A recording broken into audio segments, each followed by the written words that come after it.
me something, it might just take the pain away.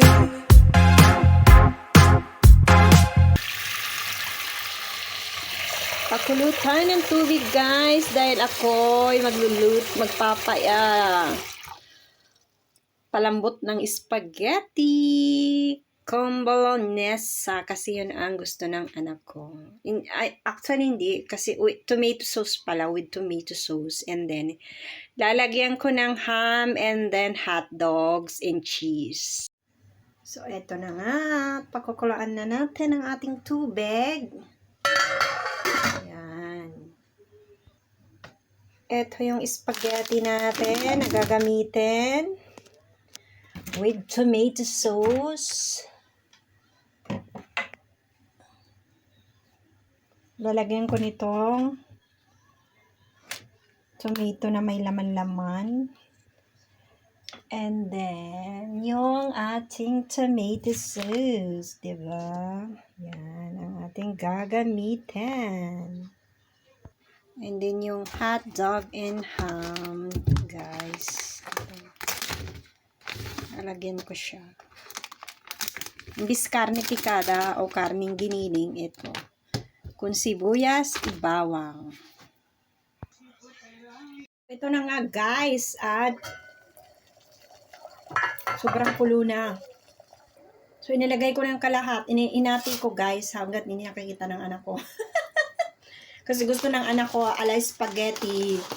Italiano daw, hindi daw pinuputol yung spaghetti niya.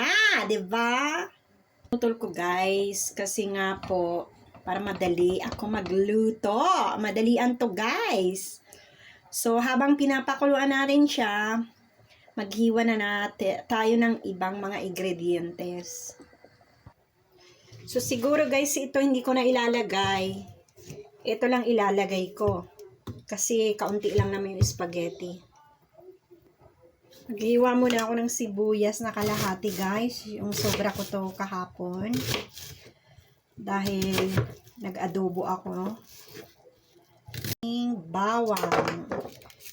Dinudurog ko lang siya, guys, kasi gusto ko talaga may balat siya, kasi mabango siya kapag may balat siya, guys. Diba? Kumakain ako ng noises. Pasensya na kayo at ako'y kumakain din ng noises. Ako naghiwa nito and then nagbo-voice over. Diba? Sa aking video. So, ito na nga siya, guys.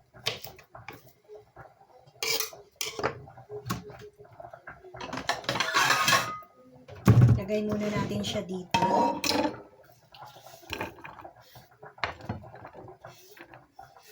Ayan. Dahil hiwain din natin ang mga ingredientes. Yung ating hotdog.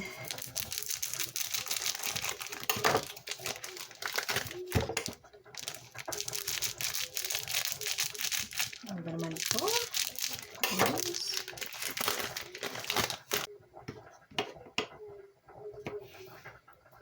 Yan yung ating gagamitin ng ating hotdog. Madalian lang to, guys.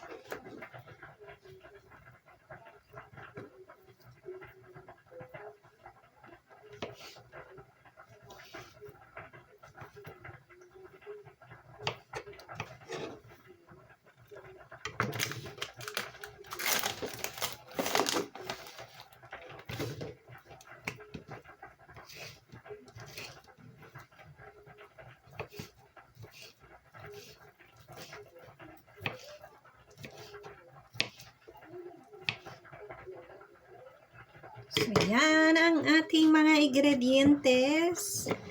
Nahiwa na natin yung hotdog and then yung ating ham. Yan. Okay? And then yung ating sibuyas bawang. At tingnan na rin natin yung ating spaghetti pinakuluan. Diba?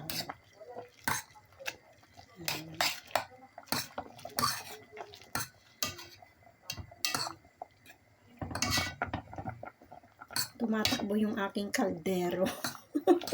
Guys, ano ba yan? At habang ito ay pinapakuluan natin, igigisa ko na sa isang kawali yung ating mga ingredientes para madalian na to. Pag naluto na to guys na spaghetti, isasalin ko na lang sa kawali. Okay? Para dire-diretso na kaya ang aking pagluluto. 'Di ba? Kasi ito matagal-tagal pa to. 5 minutes pa to guys. Oh. Okay? So, magpainit na muna tayo ng kawali. Ito na nga guys, maglagay tayo ng mantika. Painitin natin yan. So, una kong ilalagay guys yung bawang na muna. Para super duper na mabango siya. I-toasted muna natin siya. Yan. Dahil sobrang init na yung aking aceite. And then, ilagay na natin yung ating sibuyas. Diba? At habang ako'y nagluluto dito, guys, ay umuulan sa labas. Maulan at malamig. Diba? Kaya, grabbers. At itong telepono ko, ito yung isang ginamit ko. Kaya ganito ang kulay niya. Kasi lowbat yung aking laging ginagamit na cellphone guys. So, pagtsagaan na muna natin to. Kahit sira ang camera nito guys.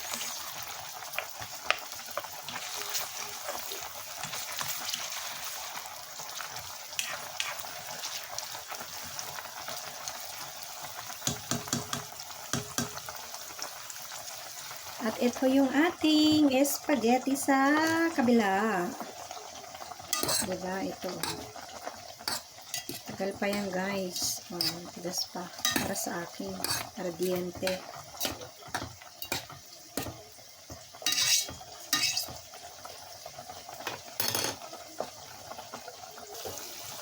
At ito, papula-pulahin natin ng konti. Saka natin ilalagay yung ating hot dog and then yung ating ham. And then lalagyan natin siya guys ng asukal at saka paminta at saka asin. Wala akong chicken cubes. Hindi ako nakabili guys. Naku, grabe talaga naman.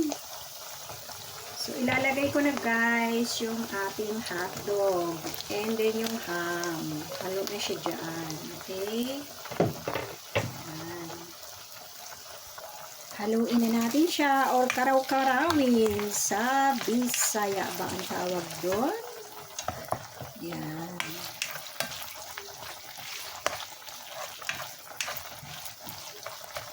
Haluin na natin.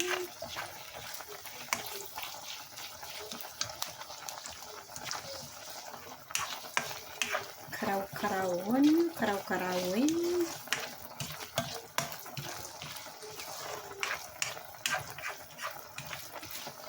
Toasted natin ito guys para masarap, diba? So yan. At ito na nga guys, medyo toasted na siya. Ilalagay ko na yung ating tomato sauce. Isa lang kasi kaunti lang naman yung ating spaghetti guys. Pero maraming laman. Or marami tayong inilagay na tawag dito bangot. Bangot sa Bisaya, bangot. Sahog, maraming sahog, kahit konti lang yung tomato sauce, 'di ba?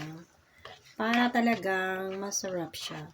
And then, lalagyan natin siya guys ng asinin muna and then asukal at saka paminta. Lagyan ko siya ng asin guys na ganyan. Hindi siya puno ha. 2 kutsara na asukal.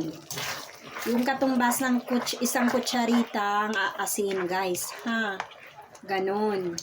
Huwag kayo maglalagay ng leche kondensada. Nako. O evaporated milk. Hindi po pwede yun.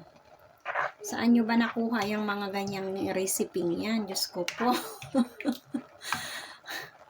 Magkakadiabetes kayo. Ang pangpalasa lang po ay kaunti lang na asukal. Okay na yon. Huwag po evaporated milk o leche kondensada. Naku guys. Ewan ko bakit ang daming mga may diabetes na sa Pilipinas dahil yung mga ingredients nyo yan. Lagyan natin ng pamintang durog. And then halo-haluin natin.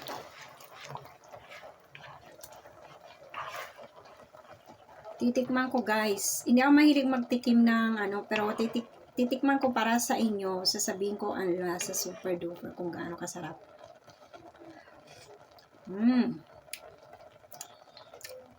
Grabing sarap. Ako na magsasabi sa inyo. Yung asukal, sufisyente na po yan pampatamis. No need na po yung leche kondensada o evaporated milk ang tawag man dyan kung leche kondensada dito sa amin.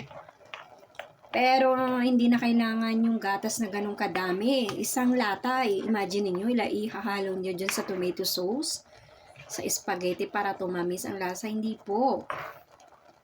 Konting asukal lang po. Mababalance na. Kung hindi, dagdagan nyo ng konti pang asukal, okay na yun guys. Pero leche kondensada, nako. Maghanap kayo ng sakit sa katawan. So, eto na nga yung ating spaghetti. Tatanggalin ko konti naman ng tubig dyan. Diretso ko na dito sa ating sauce. At charan, mamaya okay na yan. Okay? So, ilalagay ko na guys. Yan. Ganyan lang ang pagluto ng spaghetti. Napakadali, di ba? So, sandali lang. So, ito haluin natin guys. Paunti-unti. Dahan-dahan lang kasi alam niyo kung bakit. Natatakot ako dito sa wok ko. Baka tumapon sa akin. Ako, por Dios, por santo. So, ito na nga dahan-dahanin lang natin. Kasi alam niyo naman. Naging cameraman na ako. And then, taga-luto pa. Taga-voice over pa. Anong masasabi niyo dyan, guys? Kaya nga laging sinasabi sa akin ng aking kayamanan, ng aking anak, I'm a superwoman daw. Nabulunan ako. And then, I'm a supermom pa, diba? Bukod sa superwoman, super mommy pa ako, sabi ng aking anak. O, diba? Ganyan ako, tratuhin ang aking kayamanan. Isa din akong kanyang kayamanan, di ba? Makarinig ka ng gano'n sa anak mo. Nako, guys. Para ka nang nanalo sa loteriya ng milyones. Di ba? Kasi yung paghanga sa'yo ng unang-una ng anak mo, iniidolo ka, di ba? Napakaganda yon sa isang magulang. Isang regalong karangalan na yun, di ba? Grabe, babaunin ko yun hanggang sa mamatay ako na orgulyo sa akin yung aking anak, di ba? Nagkaroon siya ng nanay na ganito. Lagi niyang sinasabi sa akin na meron siyang nanay na nakapakaganito. Di ba? Proud na proud ako. Kaya tingnan nyo naman guys, yung anak ko. Kahit pa paano, nag-aaral ng mabuti. Isa din siya sa magaling sa school. May award din siya sa lahat ng mga aktibidades. Diba? Kaya nagpapasalamat ako. Grabe. May high honor din siya, diba? So, tingnan na natin ang ating spaghetting pababa, pataas ng pataas. O, ardiente yan, guys. Diba? Yung ating spaghetti. Naku, dami naman yata nitong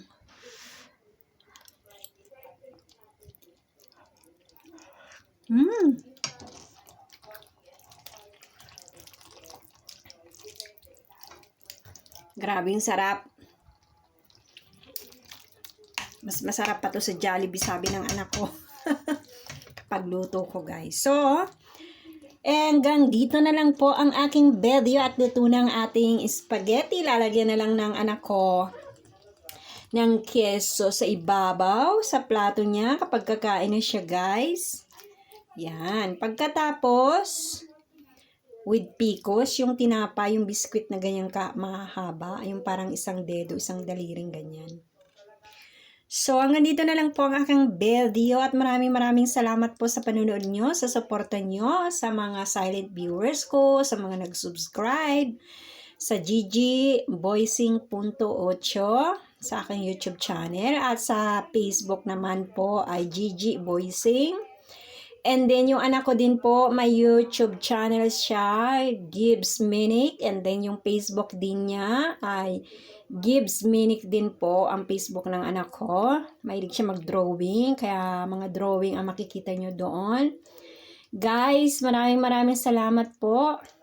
Nagpapasalamat po ako sa inyo at kasama din ang anak ko sa inyong pag-support at pagmamahal sa amin, sa pagyakap ninyo, sa pagbigay nyo ng panahon, at sa pagmamahal nyo sa amin at ibinahagi nyo kami sa inyong mga buhay, sa pang-araw-araw. Maraming salamat po. Hanggang dito na lang po ang aking video and God bless po sa inyong lahat. Ingat po kayo lagi at dahil sinasabi kapag lalabas ng bahay dalhin si Mr. at si Miss Pasensya para buhay laging masaya. Hanggang dito na lang. Bye-bye!